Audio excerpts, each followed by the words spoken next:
टक्कर में कोई है नहीं। कहने को लोग कुछ भी कहते हैं, लेकिन भारतीय जनता पार्टी की टक्कर में कोई भी पार्टी इस समय प्रदेश में और देश में है नहीं। मुझे बताओ, ये बनी बनाई सरकार नहीं चला पाए। हम लोग इतने ताकतवर भी हैं, भारतीय जनता पार्टी ने ताकतवर भी है कि ये लोग बनी बनाई सरकार नहीं चला पाए और इनको धरतल पर ला दिया। इसलिए भारतीय जनता पार्टी अगर पार्टी में जो, जैसे कि अभी आप कह रहे हैं कि भारतीय जनता पार्टी जो है पूर्ण बहुमत से इस बार सरकार बनाएगी, लेकिन हम आपको बता दें कांग्रेस का कहना है कि हमारी 150 प्लस सीटें आने वाली हैं, और वहीं दूसरी पार्टी आम आदमी पार्टी, उसका कहना है कि कांग्रेस और बीजेपी बोरिया बिस्तर उठा लो और इस बार आम आदमी पार्टी की 200 प्लस सीटें आने वाली हैं। भैया आम आदमी पार्टी का तो प्रदेश में खाते खुलने वाला नहीं है।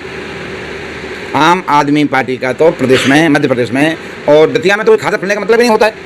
आम आदमी पार्टी क्या है, क्या बस हमारा आम आदमी पार्टी से? अगर वो जो है दिल्ली में और राजस्थान में सफल हो गए तो क्या मध्य प्रदेश में सफल हो जाएंगे? सवाल ही पता नहीं होता। अब पीछे तो कोई ना कोई रहेगा, हमसे पीछे तो कोई ना कोई दल रहेगा ना। यानी कि सबसे आगे बीजेपी रहेगी? सबसे आगे नहीं, नंबर 1 पर रहेगी। नंबर 1 पर रहेगी बीजेपी, नंबर 1 पर रहेगी। बीजेपी को कोई हराने वाला पैदा नहीं हुआ है।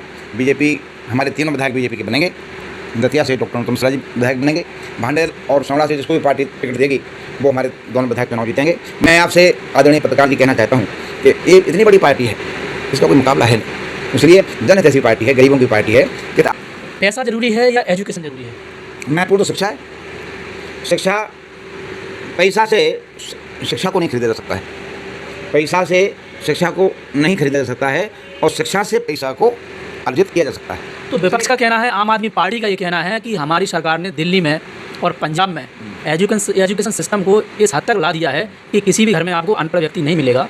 और पैसे बांटने से क्या होगा? जैसे कि भारतीय जनता पार्टी जो है लाडली बहना योजना, और कांग्रेस ने भी नारी सम्मान योजना जो है लागू की है, अगर उनकी सरकार बनती है तो वो भी जो है रेवड़ी बांटेगी, और बीजेपी भी रेवड़ी बांट रही है अभी वर्तमान में। तो एजुकेशन सिस्टम अगर सही कर देंगे तो पैसे बांटने की जरूरत नहीं है, और इन पैसों को अगर एजुकेशन सिस्टम में लगा दिया जाए तो प्रदेश नंबर 1 बन जाएगा। श्रीमान जी, मैं आपसे अनुरोध करूँ, हमारी सरकार का, मध्य प्रदेश सरकार का शिक्षा की तरफ पूरी तरह से ध्यान है। आपको जानकारी में शायद होना चाहिए, आप पत्रकार हैं। माननीय मुख्यमंत्री जी ने एक विधानसभा में एक सीएम राइज स्कूल दिया है। नमस्कार, मैं शायर अली और आप देख रहे हैं एसआर पत्रिका न्यूज। जैसे कि आपको पता है, विधानसभा चुनाव 2023 बहुत नज़दीक है, और इस समय जो है सभी पार्टियां हैं एक दूसरे पर आरोप प्रत्यारोप, और जो प्रत्याशियों को लेकर अभी सभी पार्टियों में लगभग जो अभी सस्पेंस बना हुआ है। और हम आपको बता दें, अभी हम मध्य प्रदेश के दतिया ज़िले के जो है सेवड़ा विधानसभा सीट की बात करें तो अभी हम जो है राम बहादुर सिंह गुर्जर जी के पास आए हैं, जो कि प्रबल दावेदार माने जा रहे हैं सेवड़ा विधानसभा क्षेत्र से। और हम आपको बता दें, इन्होंने अभी तक जितने भी चुनाव लड़े हैं वो लगभग 95% उनमें इनको जीत मिली है, और आज भी जन आधार देखने को मिलता है।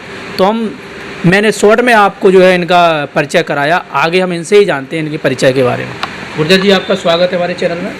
शायर अली भाई, आपको मेरी तरफ से बहुत बहुत धन्यवाद, बधाई।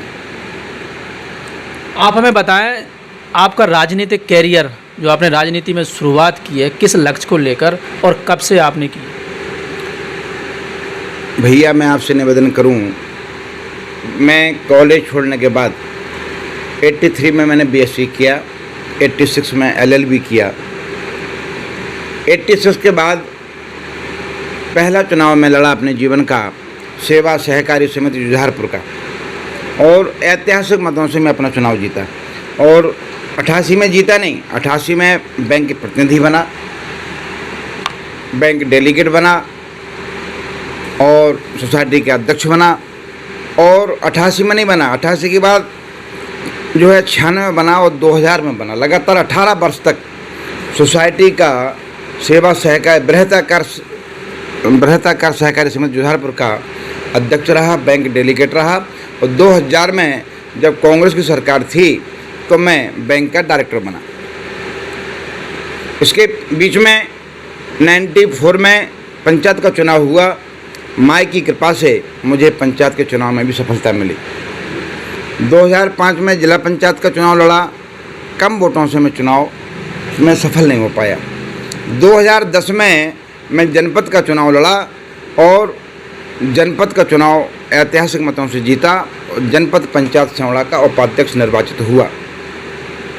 2022 में दूसरी बार मैं जनपद का चुनाव लड़ा, और माई की कृपा से मैं 2022 में भी जनपद का चुनाव जीता।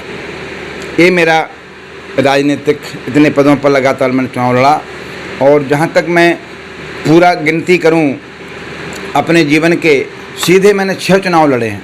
94 से कोई चुनाव छोड़ा नहीं मैंने।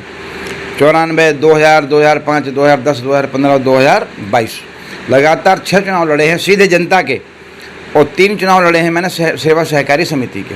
इसलिए 9 चुनाव लड़े हैं मैंने अपने जीवन के, और उन 9 चुनावों में मैं लगभग जो है 90%, 95% चुनाव जीता हूँ।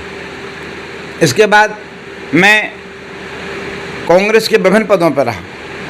कांग्रेस में प्राथमिक पद से लेके जो है छोटे छोटे पद से लेके और जिला के सभी पदों पर रहा। जिला का महामंत्री रहा, जिला का उपाध्यक्ष रहा, किसान कांग्रेस का अध्यक्ष लगातार 10 साल रहा कांग्रेस में। तो यानी कि राजनीति का काफ़ी आपको अनुभव है। मैं 88 से लेकर आज तक 12 साल बे और 22 साल ये, मतलब 38 साल लगभग 38 साल से सक्रिय राजनीति में हूँ। और 2020 में सरकार कांग्रेस की थी, मैं कांग्रेस में था, और कांग्रेस ने मुझे जिला सहकारी केंद्रीय बैंक का अध्यक्ष भी बनाया था। लेकिन कुछ दिनों बाद सरकार गिर गई। महाराज सिंधिया ने सरकार को गिरा दी, और मैं भी महाराज सिंधिया के साथ 2020 में 24 अगस्त 2020 को महाराज सिंधिया के और गृह मंत्री दतिया डॉक्टर नरोत्तम मिश्रा जी के आशीर्वाद से मैं बीजेपी में शामिल हो गया। जब से मैं 2020 से लगातार बीजेपी का कार्यकर्ता की हैसियत से काम कर रहा हूँ। शेष पार्टी की मर्जी, पार्टी का सोच, पार्टी की विचारधारा, उस पर पूरा काम कर रहा हूँ। और मैं तो ये कहूँगा कि हमारी पार्टी विकास के काम कर रही है। दतिया में इतने ऐतिहासिक काम हमारे गृह मंत्री जी ने किए हैं जो पूरे प्रदेश में कहीं हुए नहीं। ऐतिहासिक काम दतिया में, ऐतिहासिक काम माननीय गृह मंत्री जी ने किए हैं। इसका पूरे प्रदेश में इतने अच्छे कार्य कहीं हुए नहीं हैं, चाहे वो धार्मिक आयोजन हो, चाहे वो राजनीतिक आयोजन हो। माननीय मंत्री जी उससे करते हैं कि पूरे उसका संदेश पूरे प्रदेश में और देश में जाता है, आदरणीय साहिर अली साहब। इसलिए हमारी पार्टी ने गरीबों के लिए आखिरी छोर के व्यक्ति के लिए तक काम किया है। आप किसी भी योजना को उठा के देख लीजिए, भारतीय जनता पार्टी में इतनी योजनाएं हैं कि अगर मैं उन योजनाओं का आपसे बात करूं तो 3 दिन तक पूरी नहीं होंगी। जैसे कि अभी आपने हमारी जो है चर्चा में आपने हमसे कहा है कि आप कांग्रेस में काफ़ी लंबे समय तक रहे और आप सिंधिया जी के साथ बीजेपी में आप आए जी, नरोत्तम साहब और नरोत्तम मिश्रा जी गृह मंत्री। तो आप हमें ये बताएं, जब आप कांग्रेस में थे और आज आप बीजेपी में, तो क्या फ़र्क महसूस करते हैं आज आप? देखो भैया, कांग्रेस में ना तो नेता हैं और ना कार्यकर्ता हैं और ना गरीबों के लिए कोई योजना है। अगर हमारे नेता ने निर्णय लिया है कि हमको बीजेपी में जाना है तो उनका निर्णय बड़ा सोचा समझा है। भारतीय जनता पार्टी की जो नीतियां हैं वो नीतियां कांग्रेस में अब बची नहीं हैं। भारतीय जनता पार्टी गरीबों की पार्टी है, दलितों की पार्टी है, मुस्लिम समाज की पार्टी है, पिछड़े वर्ग की पार्टी है। और पिछड़े वर्ग के लिए तो अत्यधिक काम पार्टी करती है, संदेह करती है। और मुझे पूरा विश्वास है माननीय शिवराज सिंह पर, मुझे विश्वास है महाराज सिंधिया पर, मुझे विश्वास है माननीय प्रदेश के यशस्वी गृह मंत्री नरोत्तम मिश्रा पर कि इनका जो आपस में तालमेल, काम करने की क्षमता, इनका नेतृत्व, उनका जो है जो हमको 23 में हमारी सरकार बनेगी। पुनः सरकार, अब विश्वास रखिए कि 23 में भारतीय जनता पार्टी की सरकार मध्य प्रदेश में बनेगी, उसको कोई रोक नहीं पाएगा। जब ये सरकार बनी बनाई नहीं चला पाए साहिर अली जी, तो ये सरकार क्या बनाएंगे यार। हमारा नेतृत्व देखिए ना, मोदी जी का काम देखिए, मोदी जी का काम देखिए। मोदी जी ने 9 साल में कितने काम किए हैं, आप कल्पना कर सकते हैं। मोदी जी पे कोई आरोप लगा के दिखा दे, एक पैसा का लालच लगा के दिखा दे, उसने देश को कहाँ से कहाँ पहुँचा दिया। हमारा देश विश्व गुरु बनने जा रहा है, इससे बड़ा और क्या हो सकता है भाई। लेकिन विपक्ष तो कुछ और ही कहता है। विपक्ष कुछ भी कहता रहे। जब गांव में मैं, चूँकि मैं गांव के परिवेश में पला हूँ, पढ़ा हूँ, गांव के परिवेश में पैदा हुआ हूँ। जब कोई ताकत बढ़ती है, कोई ताकत ऊपर पहुँचती है, तो गांव के चोखरा सब एक हो जाते हैं। गांव में चोखरा होते हैं, जानते हो सारे लीजिए आप। गांव में चोखरा होते हैं। जब कोई ताकतवर नेता ऊपर उभर के जाना चाहता है, माननीय मोदी जी पूरे देश में देश का नेतृत्व कर रहे हैं, मोदी जी हमारे देश को विश्वगुरु बनाना चाहते हैं। अब ये सब जो चोखरा है ना, चोखरा, ये सब चोखरा जिनसे जब जो कभी एक नहीं हुए आपस में, इनमें मतभेद रहे, मन भिन्नता रही, मतांतर रहे, अब एक कैसे हो सकते हैं? ये सब अगर एक हो रहे हैं तो आदरणीय, ये सब अपने स्वार्थ के लिए एक हो रहे हैं, विचारधारा से एक नहीं हो रहे हैं। उनको विचारों से मतलब नहीं है, विचारों से एक नहीं होना चाहते हैं। ना कोई देश हित की बात कर रहा है, कोई राष्ट्र हित की बात नहीं कर रहा है, केवल माननीय मोदी जी के विरोध में ये सब लोग एक होना चाहते हैं कि हम सब एक हो जाएं तो मोदी जी को नुकसान कर सकते हैं। आप विश्वास रखिए, मोदी जी 14 में जीते, आदरणीय मोदी जी 19 में जीते, और आदरणीय मोदी जी 24 में भी मोदी जी को देश की कोई ताकत रोक नहीं सकती। ये चोखरा अपने आप चिल्ला के रह जाएंगे, मेरा ये कहना है। भारतीय जनता पार्टी की सरकार 2023 में मध्य प्रदेश में शिवराज सिंह जी के नेतृत्व में बनेगी, और 2024 में भारतीय जनता पार्टी की सरकार देश में आदरणीय मोदी जी के नेतृत्व में बनेगी, मेरा आपसे यही कहना है। आपको पार्टी से टिकट मिला तो क्या लगता है आपकी जो टक्कर किस उम्मीदवार से होगी? कांग्रेस के जो है दामोदर सिंह यादव या घनश्याम सिंह? देखो भैया, भारतीय जनता पार्टी बहुत बड़ी पार्टी है। भारतीय जनता पार्टी बहुत बड़ी पार्टी है, विश्व की पार्टी है। लड़ने को कोई भी लड़े, चुनाव जो है निर्विरोध तो होते नहीं है। लेकिन आप ये विश्वास रखें, हमारी पार्टी ने इतने अच्छे काम किए हैं। शिवराज सिंह जी ने, महाराज सिंधिया ने, माननीय डॉक्टर नरोत्तम मिश्रा जी ने, और कई नेताओं ने, आदरणीय मोदी जी ने इतने अधिक अच्छे जनहितैषी काम किए हैं कि हमारी टक्कर में कोई है नहीं। कहने को लोग कुछ भी कहते रहें, लेकिन भारतीय जनता पार्टी की टक्कर में कोई भी पार्टी इस समय प्रदेश में और देश में है नहीं। मैं आपसे ये कह रहा हूँ 2018 में पूरा हल्ला था, इन लोगों ने किसानों को बेवकूफ़ बनाया, हम 2 लाख का कर्ज माफ़ करेंगे। किसान भावुक हो गए, किसानों ने कहा 2 लाख रुपए हमारा माफ़ हो रहा है। जब तुम्हारा 2 लाख रुपए माफ़ हो रहा है, तो जब इतना अच्छा, उसमें महाराज सिंधिया भी कांग्रेस में थे, हम सब लोग कांग्रेस में थे 2018 में, हमने ये कहा कि 2 लाख का कर्ज माफ़ करेंगे श्रीमान जी। 2 लाख का कर्ज की बात कहने के बाद भी कितना था वोटों में? उससे अच्छा माहौल 18 जैसा माहौल ना कभी बना और ना बन सकता है कांग्रेस के लिए। 1% का फर्क, कांग्रेस की सीटें 14 और बीजेपी की सीटें 9।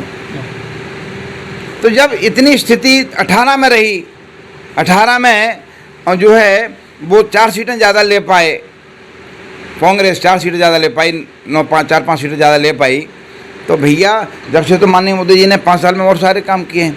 फिर मुझे बताओ, ये बनी बनाई सरकार नहीं चला पाए।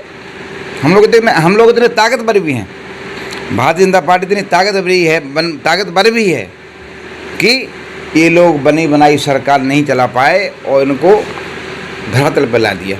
इसलिए भारतीय जनता पार्टी, अगर पार्टी मुझे जो भी दायित्व देगी, पार्टी मुझे जो भी जिम्मेदारी देगी, मैं उसका बखूबी जो है निर्वहन करूंगा, मेरी ये भावना है। जैसे कि अभी आप कह रहे हैं कि भारतीय जनता पार्टी जो है पूर्ण बहुमत से इस बार सरकार बनाएगी, लेकिन हम आपको बता दें कांग्रेस का कहना है कि हमारे 150+ सीटें आने वाली हैं, और वहीं दूसरी पार्टी आम आदमी पार्टी, उसका कहना है कि कांग्रेस और बीजेपी बोरिया बिस्तर उठा लो और इस बार आम आदमी पार्टी की 200+ सीटें आने वाली हैं। भैया, आम आदमी पार्टी का तो प्रदेश में खाते खुलने वाला नहीं है। आम आदमी पार्टी का तो प्रदेश में, मध्य प्रदेश में और दतिया में तो कोई खाता खुलने का मतलब ही नहीं होता है। आम आदमी पार्टी क्या है? क्या वास्ता हमारा आम आदमी पार्टी से? प्रदेश पार्टी अब पीछे तो कोई ना कोई रहेगा, हमसे पीछे तो कोई ना कोई दल रहेगा ना। यानी कि सबसे आगे बीजेपी रहेगी? सबसे आगे नहीं, नंबर 1 पर रहेगी। नंबर 1 पर रहेगी बीजेपी, नंबर 1 पर रहेगी। बीजेपी को कोई हराने वाला पैदा नहीं हुआ है। बीजेपी, हमारे तीनों विधायक बीजेपी के बनेंगे दतिया से डॉक्टर अनुपम मिश्रा जी विधायक बनेंगे। भांडेर और सौड़ा से जिसको भी पार्टी टिकट देगी वो हमारे दोनों विधायक चुनाव जीतेंगे।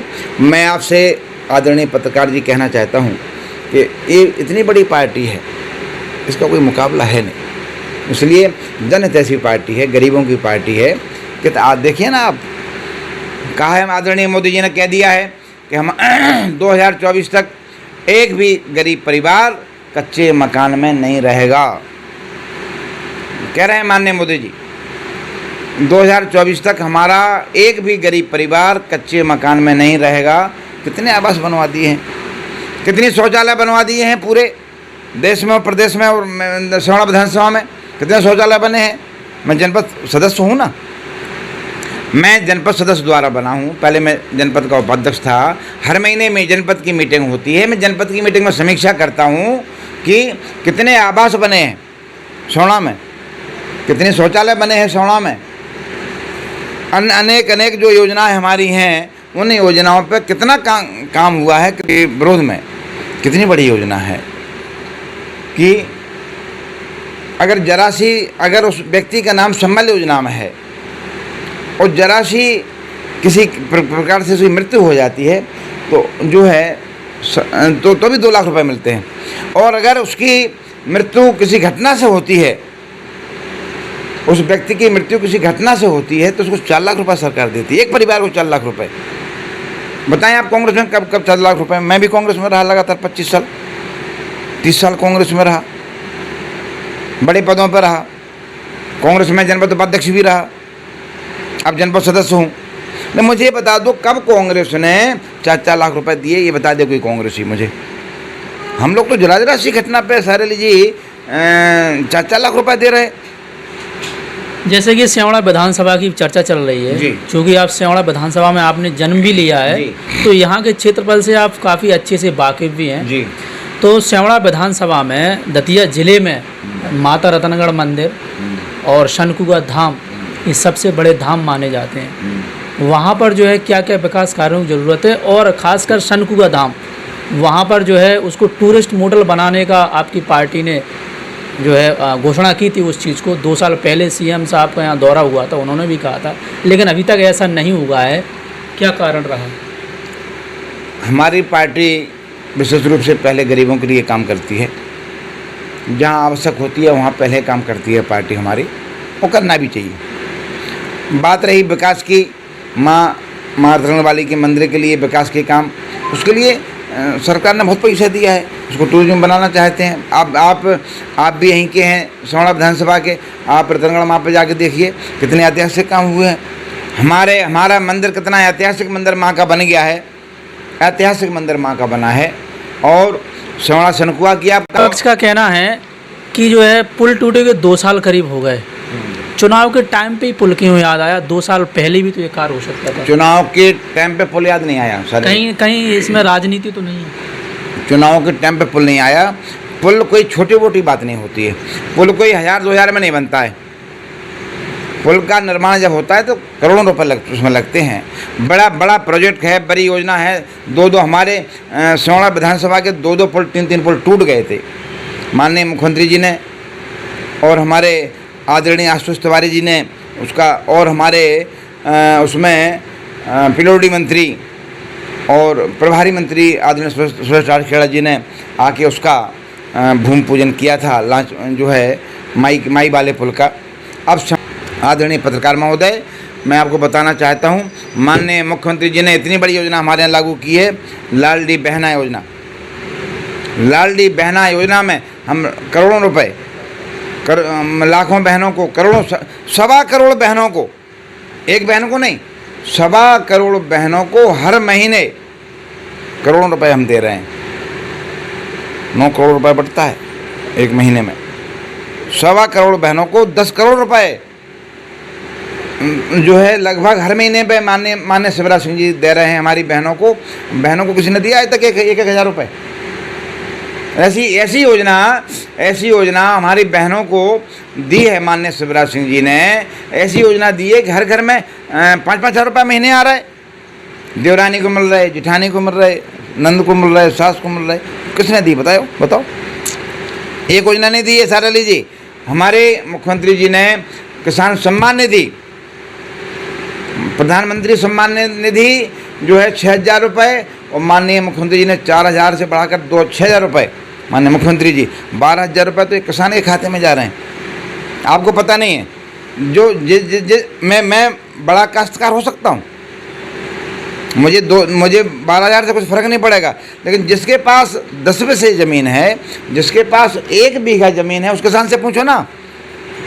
उस किसान से आप ये पूछिए कि उस किसान के घर में 12,000 रुपये, 6,000 रुपये प्रधानमंत्री वाले, 6,000 रुपये मुख्यमंत्री वाले, और हमारी बहनों के, हमारी जो बहनें घर में सास के पैसे आ गए, देवरानी के आ गए, जेठानी के, एक घर में हम लोग 50-50 रुपये महीना दे रहे हैं, 50 साल का दे रहे हैं, 50,000 रुपये साल दे रहे हैं पत्रकार जी, 50,000 रुपये हर घर में दे रहे हैं। एक भी घर ऐसा नहीं है। जैसे कि आप एडवोकेट हैं और शिक्षित व्यक्ति हैं, और पर थोड़ा एजुकेशन के बारे में बात करेंगे। पैसा ज़रूरी है या एजुकेशन ज़रूरी है? महत्वपूर्ण तो शिक्षा है। शिक्षा, पैसा से शिक्षा को नहीं खरीदा जा सकता है, पैसा से शिक्षा को नहीं खरीदा जा सकता है, और शिक्षा से पैसा को अर्जित किया जा सकता है। तो विपक्ष का कहना है, आम आदमी पार्टी का ये कहना है कि हमारी सरकार ने दिल्ली में और पंजाब में एजुकेशन सिस्टम को इस हद तक ला दिया है कि किसी भी घर में आपको अनपढ़ व्यक्ति नहीं मिलेगा।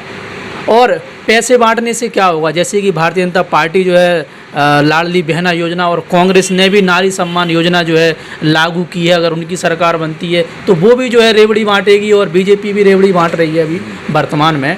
तो एजुकेशन सिस्टम अगर सही कर देंगे तो ये पैसे बांटने की कोई ज़रूरत नहीं है, और इन पैसों को अगर एजुकेशन सिस्टम में लगा दिया जाए तो प्रदेश नंबर 1 बन जाएगा।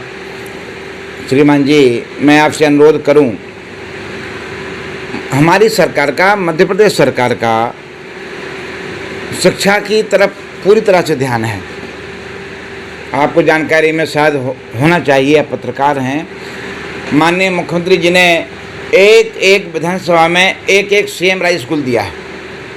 वैसे बढ़िया स्कूल है, हमारे स्कूलों का बढ़िया संचालन हो रहा है, स्कूल हैं, कॉलेज हैं, लेकिन माननीय मुख्यमंत्री जी ने एक विधानसभा में एक सीएम राइज स्कूल, उसी में लड़के रहेंगे, उसी में भोजन करेंगे, उसी में शिक्षा ग्रहण करेंगे। इससे अच्छा और क्या हो सकता है?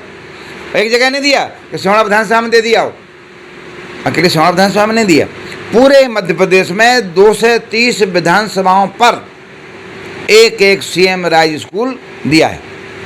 और आप भी देख रहे हैं, आप सिमड़ा से हैं, इंद्रगढ़ में सीएम राइज स्कूल के हमारे जो है आदरणीय जिलाध्यक्ष सुरेंद्र बुधलिया जी ने उसका जो है सीएम राइज स्कूल के लिए पूरा प्रयास किया, और सीएम राइज स्कूल जहाँ तक मेरा अंदाज़ है उसको इंद्रगढ़ में बनना चाहिए, और वहाँ आवश्यकता है उसकी, और बन रहा है। इसलिए शिक्षा में भी हम कहीं पीछे नहीं। जैसे कि अभी आपने कहा कि हमारी पार्टी पीएम किसान सम्मान निधि योजना चलाती है, और जो मध्य प्रदेश के मुख्यमंत्री हैं वो भी अपनी तरफ से सीएम सम्मान निधि जो है देते हैं किसानों को, यानी कि सम्मान दे रहे हैं। लेकिन विपक्ष का कहना है कि जब आप पीएम सम्मान निधि योजना चला रहे हैं, किसानों का सम्मान कर रहे हैं, राशि दे रहे हैं, तो फिर लगातार किसानों के आंदोलन क्यों बढ़ते जा रहे हैं? अभी शायद आपकी जानकारी में होगा, अभी माननीय मुख्यमंत्री जी ने, हमारी कैबिनेट ने निर्णय लिया, माननीय गृह मंत्री जी ने घोषणा की थी उसकी, कि जो किसान हमारे डिफ़ॉल्टर हो गए थे, कांग्रेस के कारण जो किसान डिफ़ॉल्टर हो गए थे सहकारी समितियों में, कोऑपरेटिव बैंक में, उसका हमारी सरकार ने सारा ब्याज माफ़ किया है। आदरणीय, ये सरकार किसान हितैषी सरकार है। इस सरकार ने अभी जो हमारे किसान कांग्रेस की वजह से, कांग्रेस ने धोखा दिया कि हम कर्ज माफ़ करेंगे, कांग्रेस कर्ज माफ़ नहीं कर पाई। जब कांग्रेस ने कर्ज माफ़ नहीं किया तो हमारे किसान भाई डिफ़ॉल्टर हो गए, उनको खाद नहीं मिल रहा था, उनको बीज नहीं मिल रहा था। ये चर्चा पूरे प्रदेश में जब माननीय मुख्यमंत्री जी के संज्ञान में आई तो माननीय मुख्यमंत्री जी ने कैबिनेट में तय किया, और करोड़ों रुपए का ब्याज जो सहकारी समितियों पर था और जो किसान ओवरड्यू थे, वो करोड़ों रुपए का ब्याज माननीय मुख्यमंत्री जी ने अभी पिछले महीना माफ़ किया है श्रीमान। और हम जो है भारतीय जनता पार्टी की सरकार 0% पर किसानों को खाद दे रही है श्रीमान जी। किस सरकार ने दिया बता दो हमें। अब मैं कांग्रेस में था उस समय 16% पे ब्याज लगता था, 14% ब्याज लगता था। अब हमारी सरकार भारतीय जनता पार्टी की सरकार 0% पर किसानों को खाद को बीज दे रही है। इससे अच्छी योजना और क्या हो सकती है किसानों के हित में? क्या बात करेंगे कांग्रेस युवा वाले? हम 0% पे पूरा खाद बीज दे रहे हैं, नहीं दे रहे हैं तो आप बताओ। हम लोगों ने भी हमारी सरकार ने अभी ब्याज माफ़ नहीं किया है सहकारी समितियों का। आप जानकारी कर लें बैंक में जाके, अब सोसाइटियों में जाके जानकारी कर लें। दतिया जिला में 58 सोसाइटियाँ हैं आदरणीय अली साहब, 58। आप हर सोसाइटी में जाके पूछ ले, सूची बन गई है हर सोसाइटी में किस किसान का कितना कर्ज माफ़ किया है सरकार ने। मैं तो आपके सामने रख दूंगा पूरा चिट्ठा, करोड़ों रुपए माफ़ किया है पूरे प्रदेश में हमारी सरकार ने। जो किसान डिफॉल्टर हो गए थे कांग्रेस की वजह से, उन किसानों का हमारी सरकार ने पूरा ब्याज माफ़ कर दिया। हमारा किसान प्रसन्न है। ये सब कांग्रेसी और आप वाले नाटक नोटंकी करते रहते हैं, मुख्य बिंदुओं पर जाती नहीं है। कैसे नहीं हुआ है माफ़?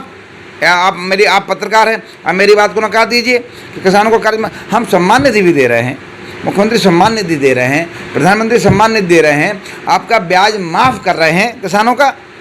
58 सोसाइटियाँ हैं पूरे दतिया ज़िले में, आप जाके देख लीजिए, हर सोसाइटी की सूची बनी रखी है। और पूरे जिला सहकारी केंद्रीय बैंक ने, क्योंकि मैं उस बैंक का प्रशासक भी रहा हूँ, मेरे संज्ञान में है, मैं बैंक का डायरेक्टर भी रहा हूँ, कोऑपरेटिव बैंक का मैं डायरेक्टर भी रहा हूँ, मैं कोऑपरेटिव बैंक का चेयरमैन भी रहा हूँ, और मैं सोसाइटी का अध्यक्ष भी रहा हूँ अली साहब। मैं सहकारिता का भी नेता हूँ। अब हम सेवड़ा विधानसभा की और बात करें किसानों को लेकर। जी। लगातार विद्युत विभाग के खिलाफ जी। जो किसानों के आंदोलन चल रहे हैं, अभी 2-3 दिन पहले इंदरगढ़ में हुआ था, उसके कुछ समय पहले अटरा में हुआ था, भहुआपुरा में हुआ था, और वहाँ बड़ोखरी के पहले गोरा है वहाँ पर हुआ था, और उड़ीना में हुआ था, पडरी में हुआ था, और कटापुर में हुआ था। ये जनता में आक्रोश विद्युत विभाग के खिलाफ लगातार बढ़ रहा है, तो इस ओर आपकी पार्टी ध्यान क्यों नहीं दे रही है? मैं आपसे अनुरोध करूँ, क्योंकि हमारे किसान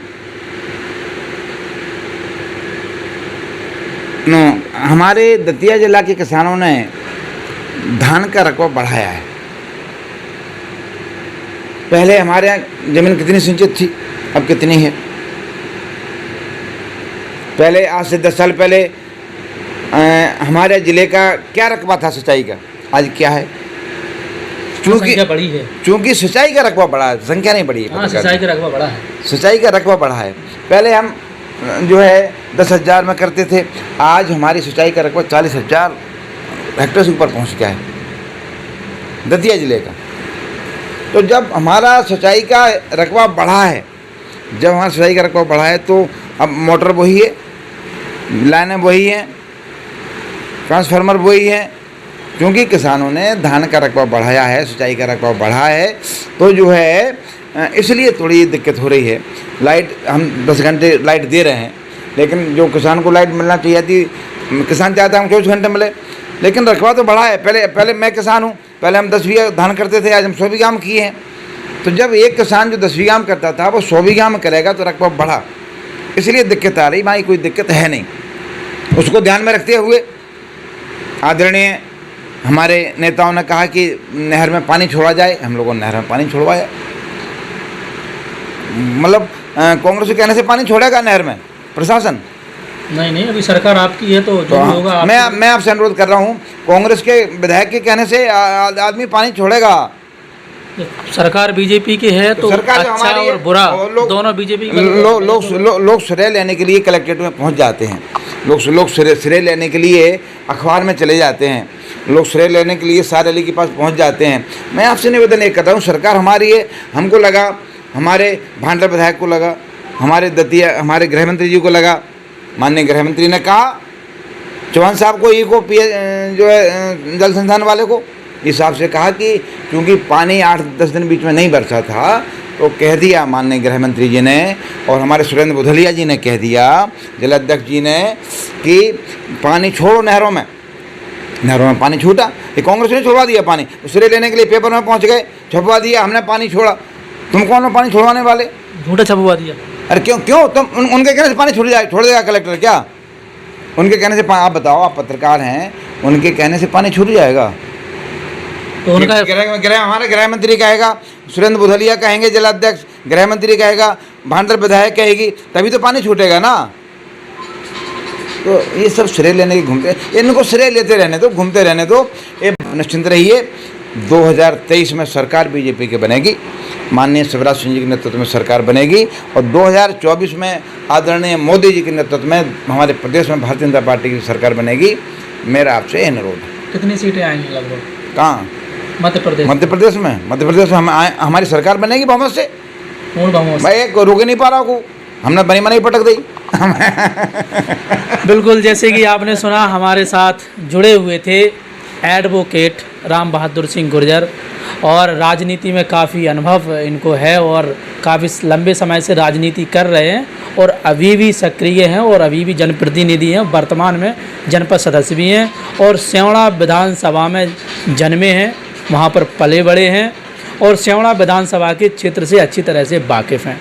और हम आपको बता दें, ये किसान के बेटा भी हैं, एडवोकेट होने के साथ साथ सबसे पहले ये किसान रहे हैं और आज भी किसान हैं, और साथ में जो है एडवोकेट भी हैं और जनपद सदस्य भी हैं और कई पदों पर मौजूद रहे हैं।